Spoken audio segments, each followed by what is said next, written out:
দীর্ঘ ৩ মাসের বেশি সময় পর আন্তর্জাতিক ক্রিকেটে ফিরছে টি-20 বিশ্বকাপে দর্শক হয়ে থাকা বাংলাদেশ। বুধবার ঘরের মাঠে পাকিস্তানের বিপক্ষে 3 ম্যাচের ওয়ানডে সিরিজ দিয়ে শুরু হচ্ছে টাইগারদের নতুন পথচলা। সিরিজকে সামনে রেখে সকালে মিরপুরে অনুশীলন করেছে দল দুটি। ভালো করতে মুখিয়ে আছে বাংলাদেশ। মিরপুর শেরেবাংলা স্টেডিয়ামে ম্যাচগুলি হবে 11, 13 ও 15 তারিখ।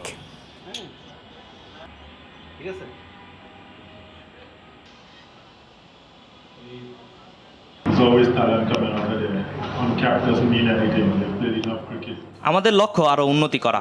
আমরা ওয়েস্ট ইন্ডিজের বিপক্ষে সিরিজটা খুব ভালোভাবে শেষ করেছিলাম এবং আমরা সেখান থেকে পিছিয়ে যেতে চাই না। আমাদের কাছে মনে হয়েছে এই উইকেট আগের তুলনায় অনেক ভালো। ক্রিকেটার হিসাবে আমরা ভালো উইকেটে খেলতে চাই, যাতে নিজেদের দক্ষতা যাচাই করা যায়। Bangladesh was very at the top in ODI cricket.